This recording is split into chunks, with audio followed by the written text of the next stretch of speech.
All right. It's entirely possible that this one will be a part 1, part 2.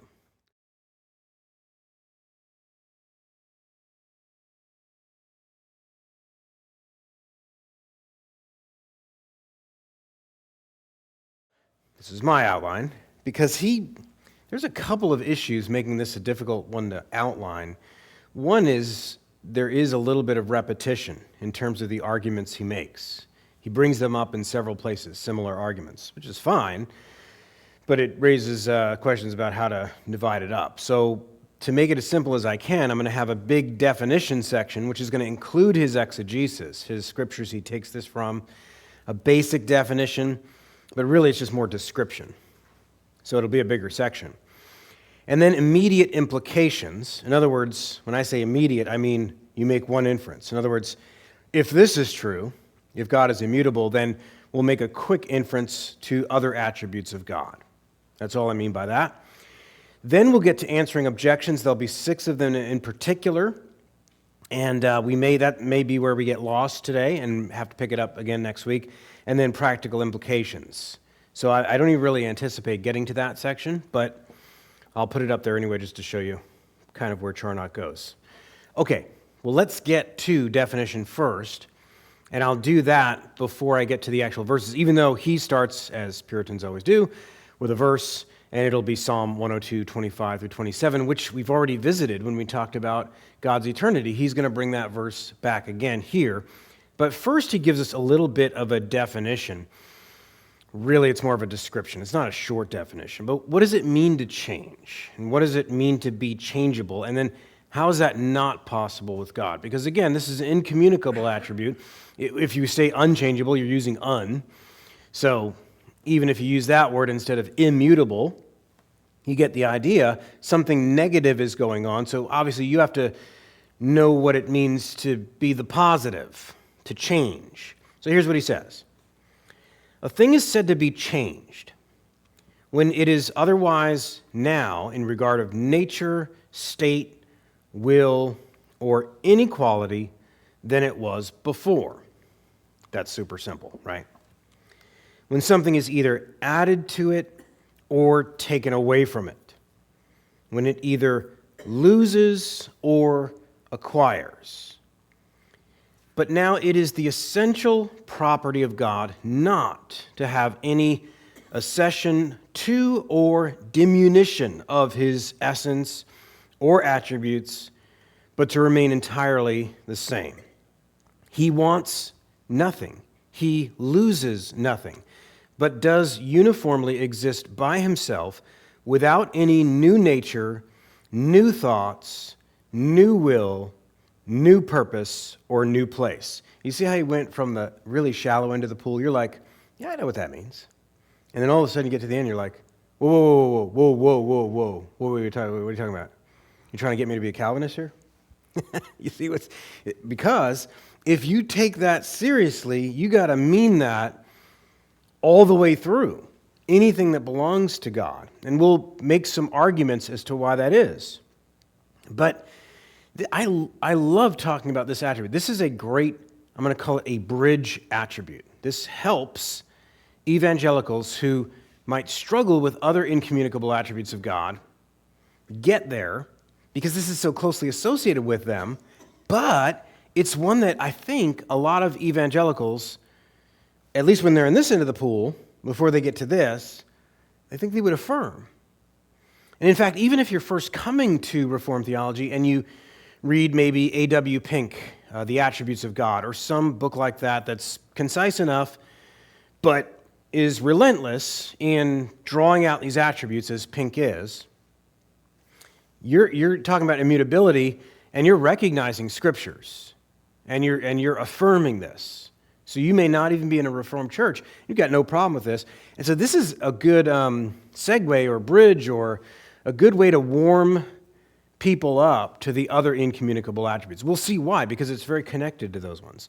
So let's now back up to where Charnock actually does start. Now, before I do, I got a picture here. And again, I'm at the shallow end of the pool, right? All I'm doing right here is saying, here's what I mean by a thing changing. And The only way I'm going to describe that at this point is with a plus sign and a minus sign. This circle, this thing, whatever it is moving in a sequence. It's moving, which, by the way, is already a change. But I don't want to start too difficult. I just want to say that as it's rolling, it's a circle after all, as it's rolling this way, things are being added and things are being taken away. That's why the arrow's going the same direction in both cases, because from the past to now, it has lost something.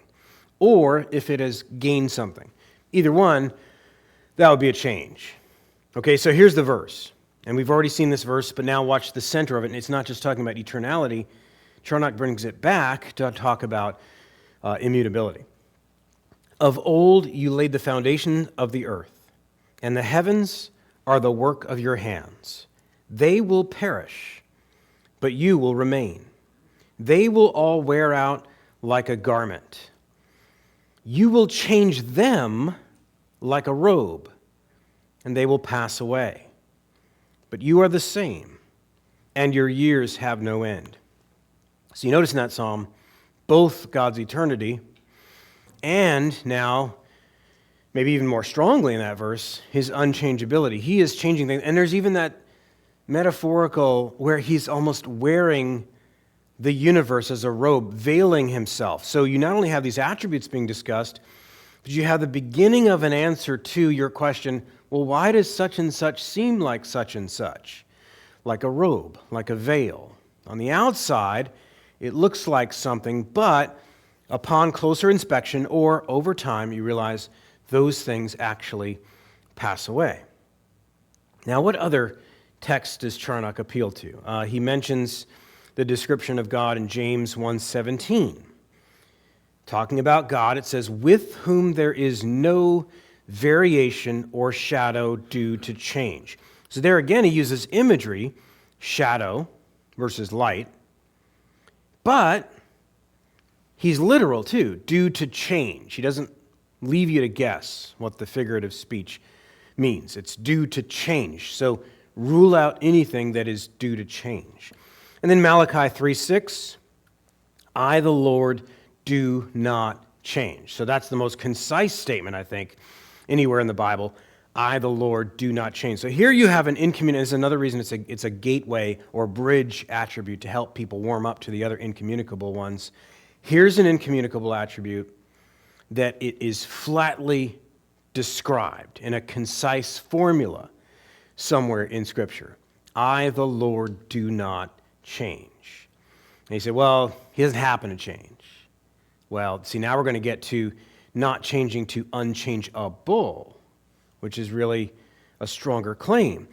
Charnock mentions Daniel 6:26. He is the living God and steadfast forever. Forever, eternality, but steadfast forever. And then there's one that we're going to see shortly as deep implications. Acts 15:18. All his works were known to him from the beginning of the world. Now, that also speaks of eternality, like we said last week, but think about the implications. We'll get to see why this is an immutability text when we get to it, but his works are known to him from the beginning. So you're talking about his knowledge, but his works, how can his works be known? We'll come to it, and we already introduced it a little bit last week, but there's something of the decree of God, the plan of God, that also has to be unchanging. Now, if you're wondering, if you have an ESV, you might say, well, ESV collapses verse 18 there in Acts 15 to the just known from of old, known from of old. So, so that's the translation that Charnock was using draws that out more. But I would just say any of the texts that talk about from the foundation of the world to refer to not just God's knowledge, but God doing something with that thing that he knows is going to teach the same thing. So if somebody says, well, Acts 15:18 doesn't count. Well, I'm going to leave that aside, which translation is better there. But the one Charnock is using says, all his works were known to him from the beginning of the world. So if you just follow from his exegesis, Charnock's, of Psalm 102:27, he then states the doctrine. He says that God is unchangeable in his essence, nature, and perfections. That's why I'm not, well, I did here, I said defining immutability, but when I did my outline, I said definition and description, because really it's both. He doesn't give you a specific definition, but he's already drawing it out. When I say God is unchangeable, I mean his essence, his nature, his perfections, and he's going to get even more specific than that. In our second section, we'll see, I mean his essence, his knowledge, his will and his purposes, and his relation to place. And I'll describe what he means by that when we get to it, but he wants to make some clarifications up front. That's why he's describing it like this, the concept. He's saying immutability, and he mentions three things, is a perfection. So to be a perfect being, and that's why the creature is not, you must be immutable, can't change. It's secondly a glory belonging to all the attributes of God. And third, it belongs to God by necessity. It must be the case, otherwise he's not God. If you believe in a changeable God, well, that's not God. That's not a perfect being. And if you believe that any part of him, first strike, you believe in parts, and to have parts is to change, as we saw 2 weeks ago, then you're also not talking about God.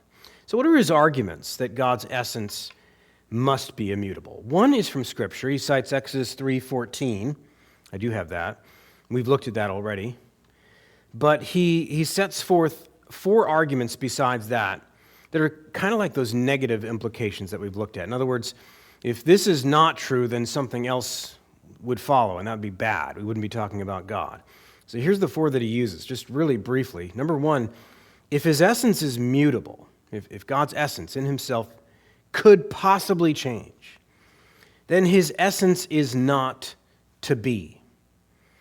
In other words, he would not have necessary being if he could change. And it wouldn't necessarily be the case that he exists. Second, if his essence is mutable, then he could not be perfectly blessed. He'll draw that out a little bit more in a second. Third, if his essence is mutable, then he either increases or decreases, so there's the picture there, plus or minus, implying a prior cause. So he would not be the first cause. This is another way to say he would not be God. There would be something else exerting a power on him, outside of him, and therefore above and beyond him. Fourth, since God is of himself, and he doesn't have a separate chapter for this, but we call this the aseity of God, from self, or you can call it the self-sufficiency of God, or even the independence of God. Those would all be synonyms, basically. Now, if that's true, then he can't be mutable. Say it another way, if God was mutable, then he could not be of himself or independent, because he would depend on the sense. This really just follows the third point. He would be dependent on that which exerts a power over him or gives to him whatever it is he's lacking. And again, that's going to include knowledge. It's going to include our efforts. It's going to include things like that. So you see, there's a method here of logical deduction that he's been using throughout. And all of this, in turn, rests on the simplicity of God. That's why he started with that attribute.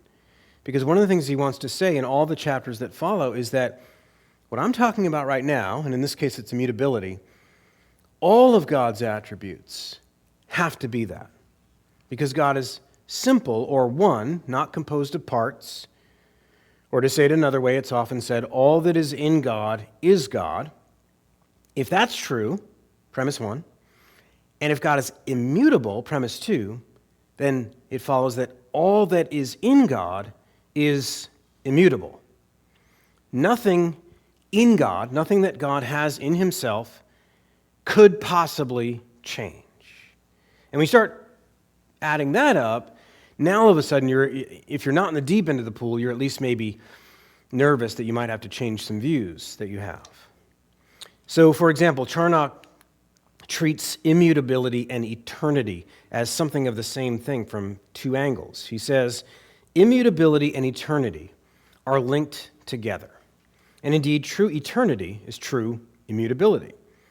Whence, eternity is defined as the possession of an immutable life. Yet, immutability differs from eternity in our conception of it. So they are distinct. You can treat them distinctly. It's a logical distinction. He says, immutability respects the essence or existence of a thing. Eternity respects the duration of a being in that state. Or rather, immutability is the state itself. Eternity is the measure of that state. And you say, well, that's pretty theoretical. How does that help us with anything? Well, you know anybody that wants to bind God to time, or to say that God looks down the corridors of time, and this will be your first clue that they don't believe that God is immutable, not consistently. Hook them up to a lie detector test. I'm sure they pass. They might sincerely think they believe that God is immutable, but if they believe that God is dependent on something in time to have his fullness of life, then they don't actually believe consistently in the immutability of God. So now, one other thing by way of introduction to this definition. Just like with simplicity, and Charnock treated that within the spirituality of God, if you're looking for a place in Charnock for the impassibility of God, that's another of the thorniest of the classical incommunicable attributes, you won't find another chapter on it. He treats it here. But he doesn't mention it by name, and that prompts some misunderstanding. For example, this is not a misunderstanding, I think this is a good statement on it. Mark Jones, in his introduction of the chapter, he cites Richard Muller, kind of an expert on Reformed Orthodoxy and those guys. He says, Muller suggests that the Reformed Orthodox theologians, including Charnock, did not treat impassibility as an attribute of God.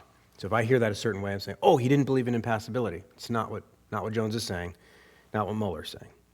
Instead, they spoke of the attribute of immutability. Muller nevertheless notes that there is no great difference between the terms, and those writers who refrain from using the term impassibilitas are also quite adamant in stating God has no passions. So what do I conclude from that? Well, in one sense, they're not exactly the same in every respect. But if you're wondering, impassibility, passio in the Latin, is to suffer. So they say, well, God cannot suffer, and that creates issues. Well, what about Christ suffering on the cross and all these different things? And what about his compassion for us? And how does he personally relate to us? It brings up all these different things.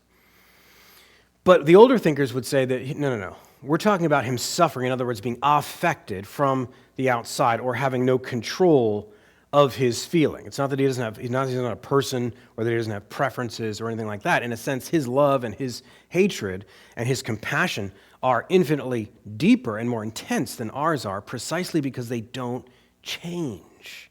So this is a dimension of his immutability. That's really what Muller's saying, not that they didn't believe in impassibility. If you want another proof of that, read the Westminster Confession. There's talking about the nature of God, and it says, and no parts or passions. So the Westminster Confession is affirming the simplicity of God and the impassibility of God in the negative. They're saying no parts, no passions, okay? So, but if you're wondering, Charnock is folding that in or absorbing that within divine immutability. Now, he has a brief section explaining that immutability is an incommunicable attribute. He did this with the other attributes so far, and he gives 3 reasons that it has to be so. In other words, just as a refresher, incommunicable attribute means something which the creature cannot have, like God has. So we can't be infinite by definition. We can't be immutable by definition. Why? Well, let's start with the start. If you were created, if you started, by definition, you can't be immutable. You can't be eternal. There was when you were not. The most ultimate change is going from nothing to something. So you're definitely not immutable. We're limited. We would at least be limited by that start. So you're definitely not infinite. So incommunicable just means something that God, and this is not a lack of power on God's part, God cannot make another God. That's not a lack of power. It's just that by definition, to be God is to be, not to become. So he gives 3 reasons that this must be so. Every creature, number 1, rose from nothing, which I covered. Secondly, depends purely on the will of God. And third, lacks perfection. So now, as far as what verses does he use for this? He doesn't use any verses for a creature coming from nothing. He's assuming that you knew that, unless you were on a really bad power trip, and he's assuming you're not reading his book if you have that problem. But he could have cited Genesis 3:19 as an early indicator in the Bible. For you are dust, this is God speaking to Adam, and to dust you shall return. The fact that every creature depends purely on the will of God, his second point, and that shows that you're mutable. He shows that by Psalm 104:29, that if God should take away their breath, they die and return to their dust. Same thing in Job 34:15. If he should set his heart to it and withdraw his breath to himself, then all things would return to dust. And all things would include human beings. And then his third point, that every creature lacks perfection, and that shows that we're mutable, is joined to Job 11:6, but in a more obscure way. That's one of those cases where the older thinkers use another translation. You're not quite sure what they're doing with that verse. But anyway, he gives a verse for those points. Now, I said at the beginning that this whole section was a little hard to outline because there's some points which are repetitive. And one of them it is, and he does it 3 times, is he talks about Christ also being immutable. That's a great thing to cover 3 times.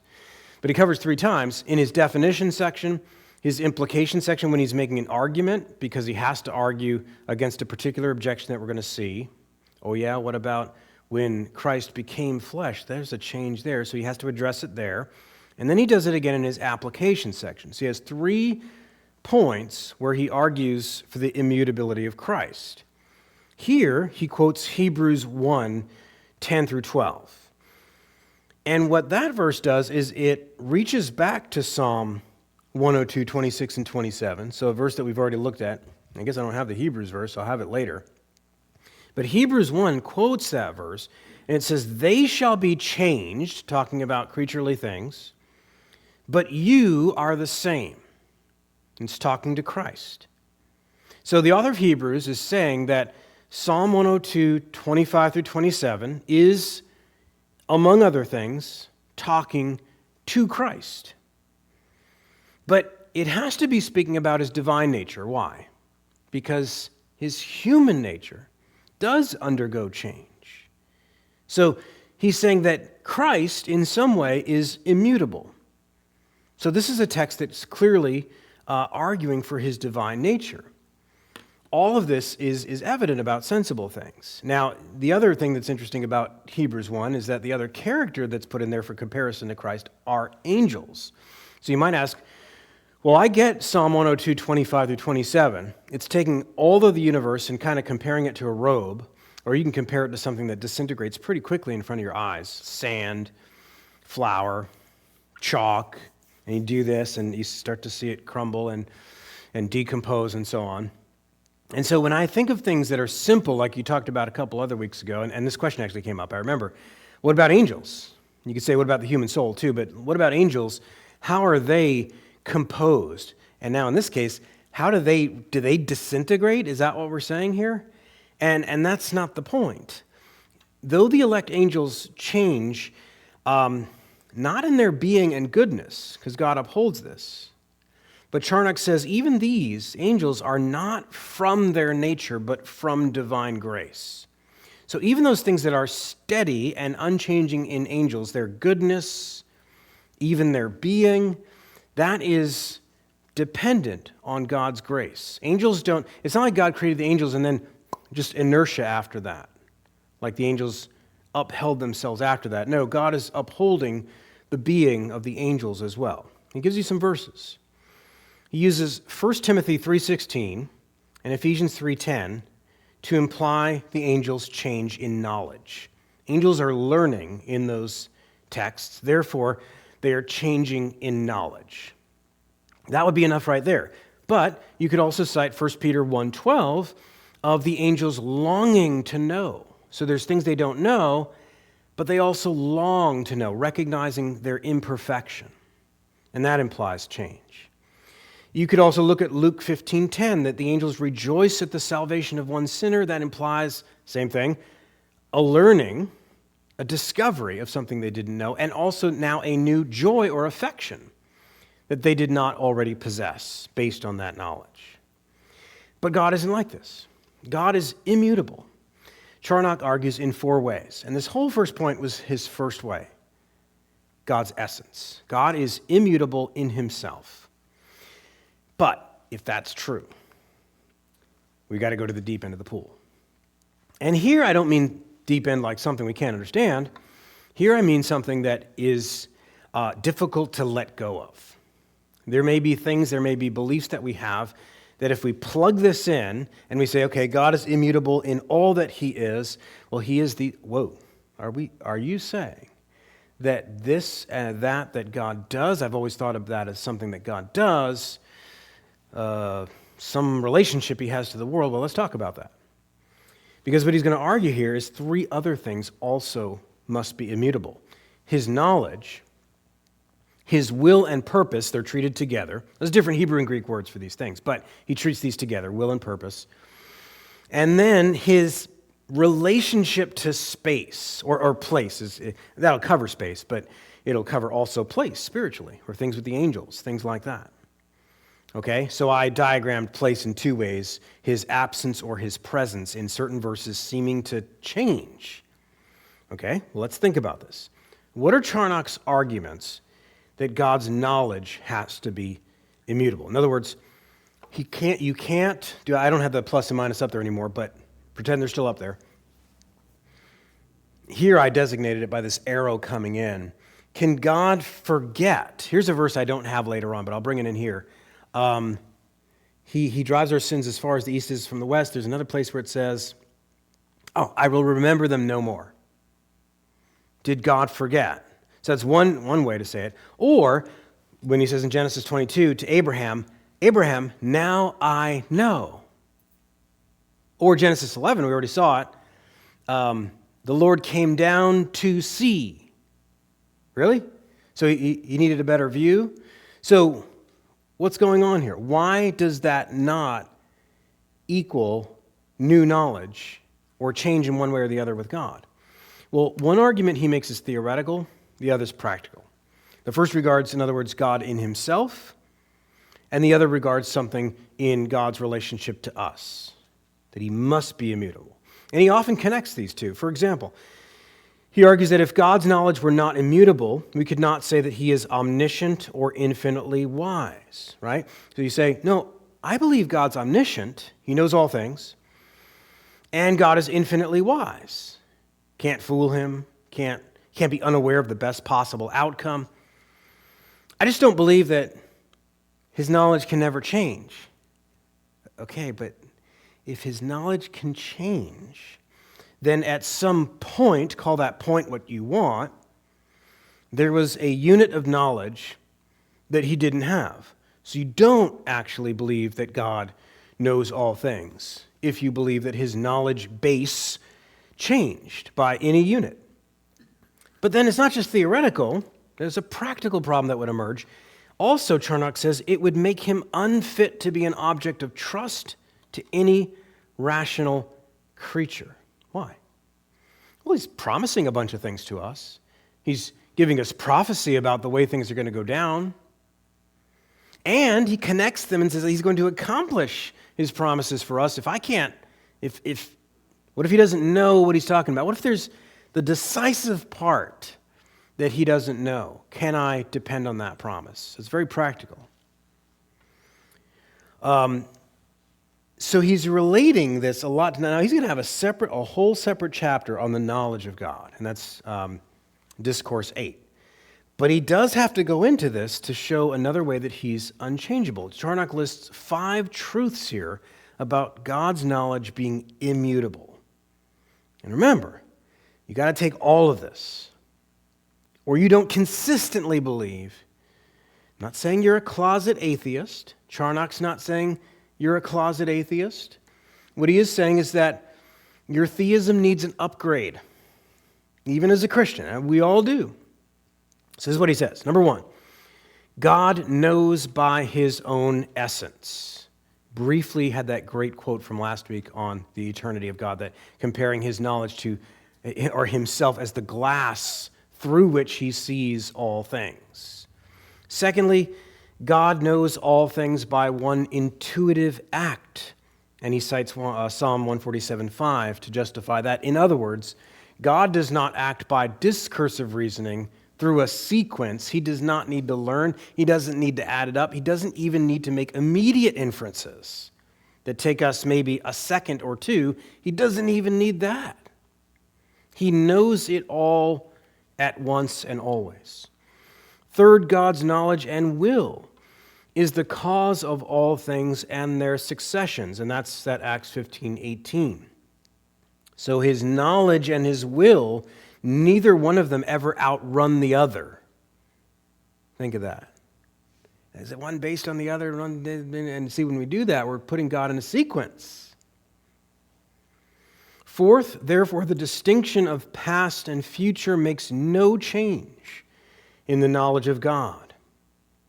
Fifth, the knowledge of God in regard of the manner of it as well as the objects is incomprehensible to a finite creature. So these are just 5 implications, 5 truths that must be true if God is immutable. This must be true about his knowledge. So he sets forth 3 things we have to understand first before grasping the arguments. And he's still, in a sense, talking about his knowledge, but he's making a transition here to the will of God and the purpose. Remember that second thing. He says, the will of God is the same with his essence. That's really tough for people to understand. There's a whole position. It grew in the Middle Ages. It's the defining philosophy in Islamic theology about Allah, but too often it shows up in Christian theology too, and it's called voluntarism. And it's not the kind of voluntarism you might be thinking about, like community activism. Voluntarism is the opposite of realism. And this can be very tricky for we Calvinists to be seduced by. The idea is that if you ask the question, why does God command what he commands? And why is the world the way it is? And one surface right way to answer is because he wills it. That's true. Independent of anything else. Also true. Good so far. Apart from any necessity. Ooh. So what they're pushing against, 2 things. They're pushing against the idea that, well, there's natures in the way things are. So, for example, if I say, God could not have commanded, thou shalt actually murder after all, or you shall have other gods before me. That would be a contradiction. If you're a consistent voluntarist, you would say no. Or you would say, well, God is beyond or above contradictions anyway. What they're doing is they're extracting God's will. What looks at first like a very strong defense of God's sovereignty is actually a division of God between his will and all his other attributes. If I say that God could not have created another God, or that God cannot lie, or that God cannot die, I am not signifying any lack of power in God. God cannot do anything or be anything contrary to all that he is. So the voluntarist is upholding the will of God, the Latin voluntas for will, is where that word comes from. He seems to be upholding the sovereignty of God, the freedom of God, the independence of God, but he's doing it by abstracting and dividing the will of God from the nature of God. Okay? Charnock is a realist, as all Christian theologians were before the 20th century. That's exaggerating. But all the guys you remember, and they're not heretics, those guys were all realists. Okay? They believe that everything is the way it is because God, yes, freely did it, according to his nature, according to the necessity of who he is. So Charnock is going to uphold that. He basically isn't even making an argument yet. He's just saying, you got to get this into your head. This is what I mean by God. We're not arguing for any other God. The will of God is one with or the same as his essence. So that's a big side trail to hammer home that point. Second, there is concurrence of God's will and understanding in everything. So again, one of them doesn't outrun the other. Like there's never a point where God knows, but he says, okay, of these things I know, which one's the best? No, that's never happening. Nor, on the other side, is he willing to do a thing, but not knowing what he's willing. Okay? They are concurrent. Third, there can be no reason for any change in the will of God. Now, on this third point, not being a reason for change, he aims this at the utter difference between the change in men's minds. Well, I guess I do. No, I don't. Okay, this is just my commentary here. I didn't intersperse that. Good. This is all Charnock up here. But what is he doing? He's going to aim this at the total difference between God's mind and will versus human beings. He says when men change in their minds, it must be. Is that a typo? Yeah. It must be for want of foresight or else from a natural instability without any just cause and an uneasiness to be drawn into that which is unrighteous, or else proceeds from want of power. In other words, I lack knowledge and I lack power, or I'm thinking over it. God doesn't have any of those problems, and those are, by definition, problems. Those are not perfections. He then shows why any of these would be absurd to say about God. Now, two great difficulties when you're contemplating this idea of God's will being immutable. The first is to infer the things themselves so willed are immutable. So Charnock has a whole section saying, I'm not saying, and if you're stumbling over this because you think I'm saying that the things themselves that are willed are immutable. No, God immutably wills a whole world filled with things that are nothing but mutable. Everything outside of God is mutable. So here's another formula. God is immutably willing nothing but mutable things and upholding them and governing them and so forth. Second difficulty, even more difficult, is to suppose this immutability cancels out God's freedom. So another reason people will sometimes go for voluntarism, even if they don't know what it is or have ever heard of it, is because they think, well, if God necessarily wills all that he has brought about, then he is not free to do otherwise. And again, if you caught that otherwise in where's Matt said that before? Libertarian free will, which is not true freedom anyway. And we're even in the creature. And we're imposing that on God. So that's our first mistake there. Or you can combine those two difficulties, and I've heard people do this. And you could say, God is not free, those things are necessary. Wait a minute, that means I'm necessary, and you're necessary. And everything that's ever happened is like a part of God. No. So he addresses these things. In dispelling the first error, Charnock offers the examples of the Old Covenant rites and even the suffering of Christ. So he uses two examples, and these are going to come up in the objections too. The Old Covenant rites, think of the sacrifices, the purity laws, which animals to eat versus not. Okay, so that's one example he uses. Second example, the sufferings of Christ. These are two things that flow from God's immutable decree, and both of these things are still decreed to cease to exist. You see that? So these are changeable things that God unchangeably causes to be and then to not be. They don't become immutable things. They're still composite. They're still temporal.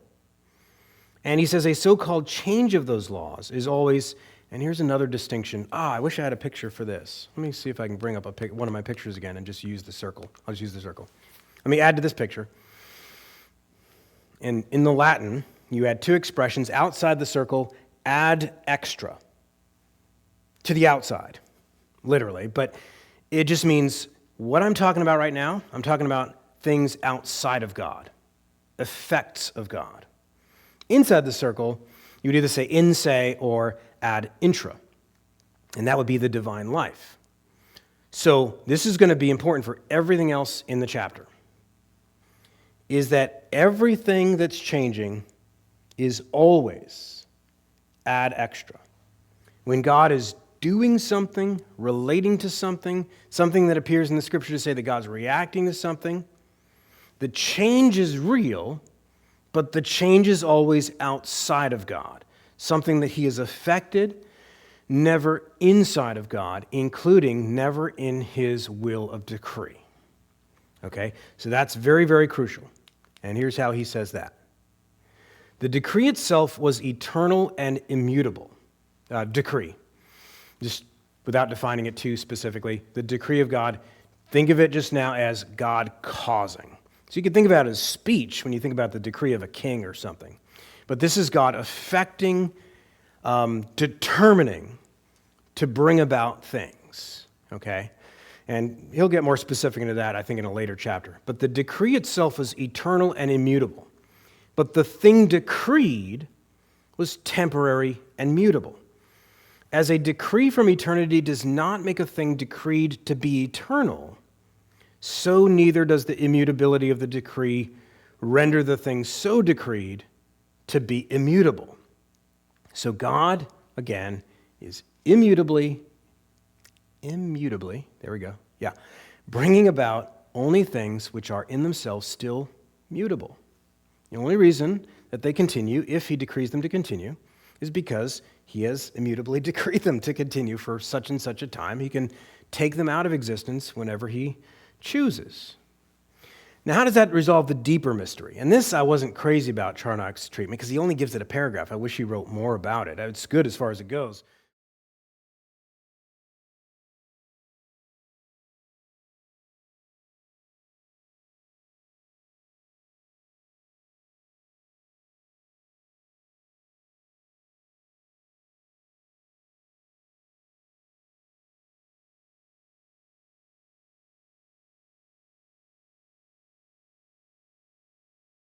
Free in his first purpose, and as he purposes this or that by an infallible and unerring wisdom.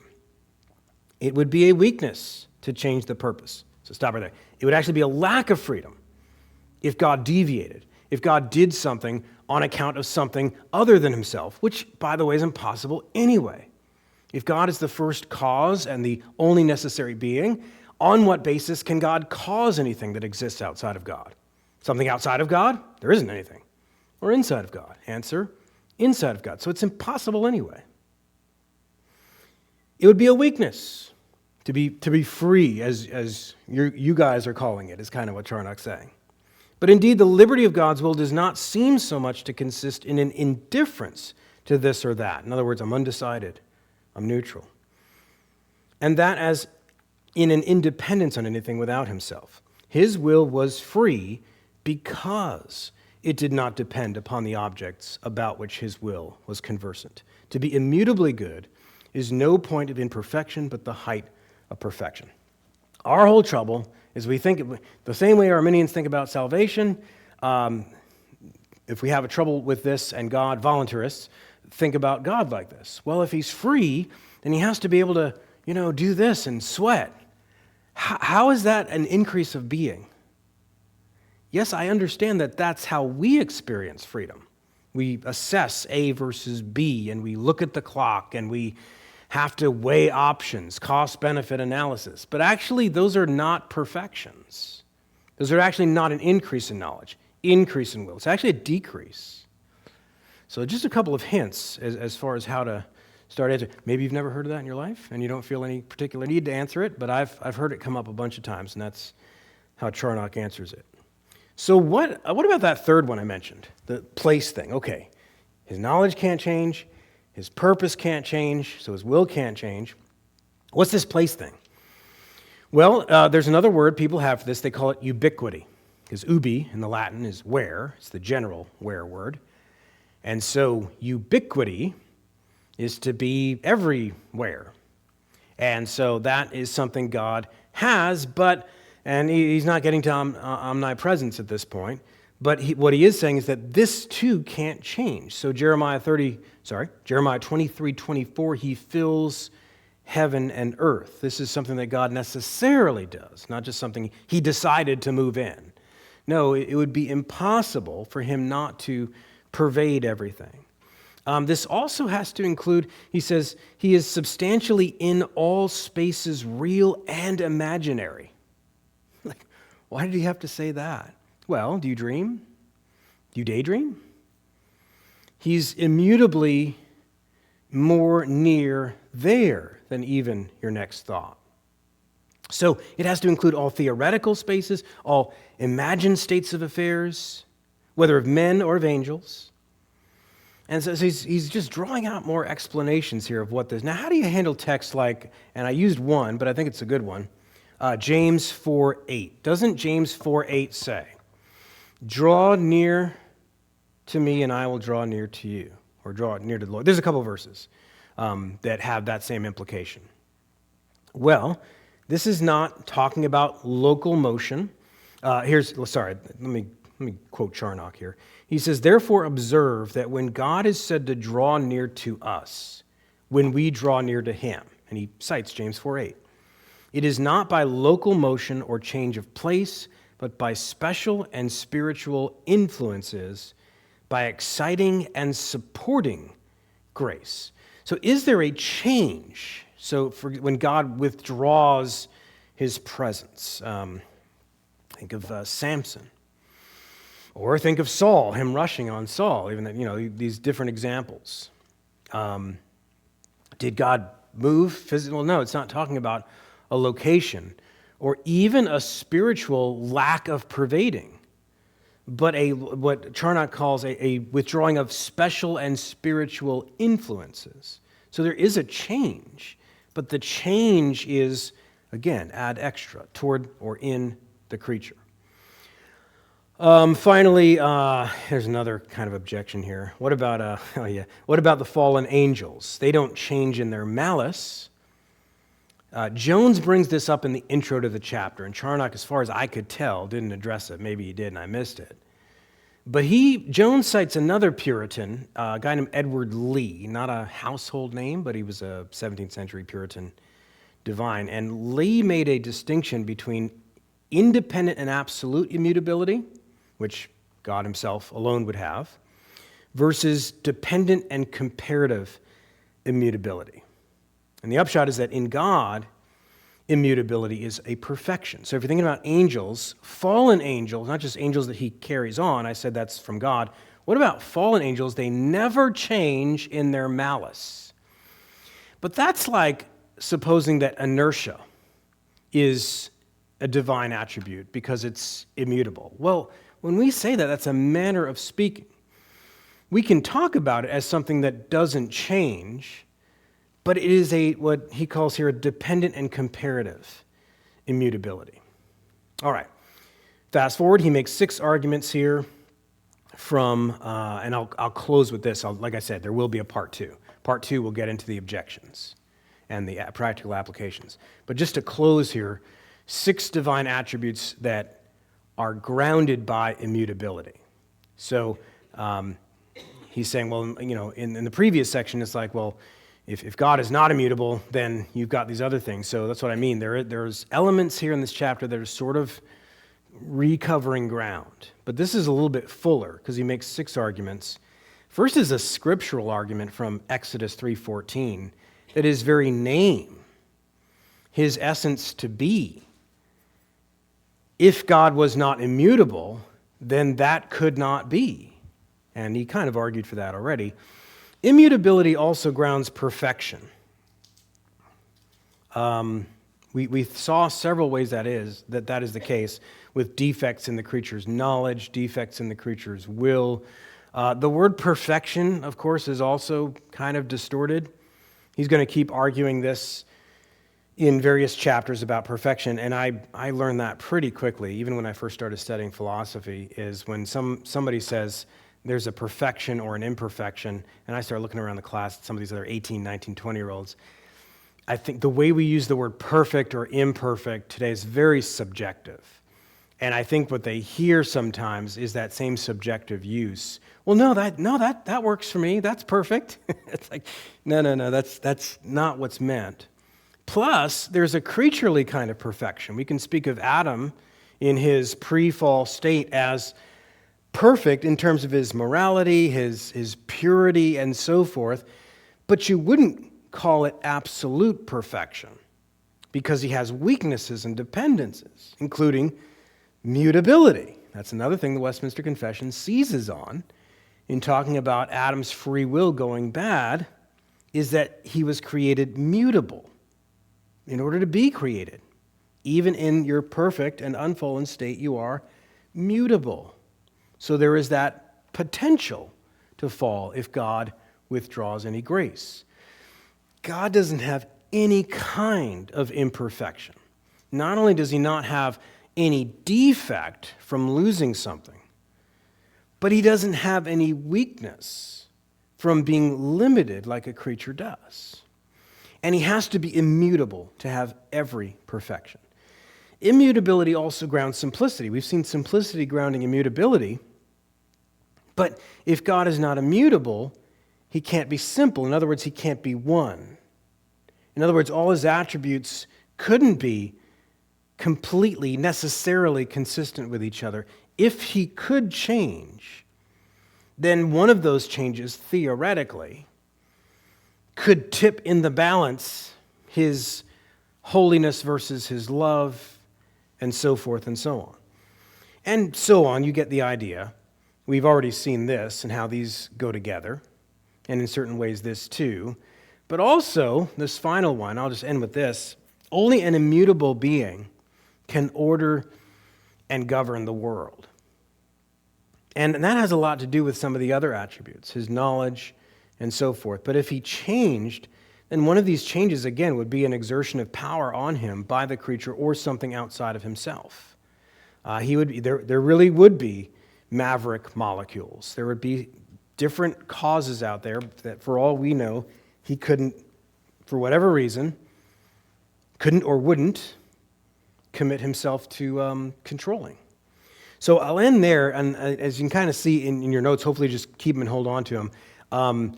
This is a really deep section. This is why I couldn't possibly do this in just the last 5 minutes or so, because each of these gets very specific and brings up things that really do come up quite a bit. So I will do a part 2 on immutability next week.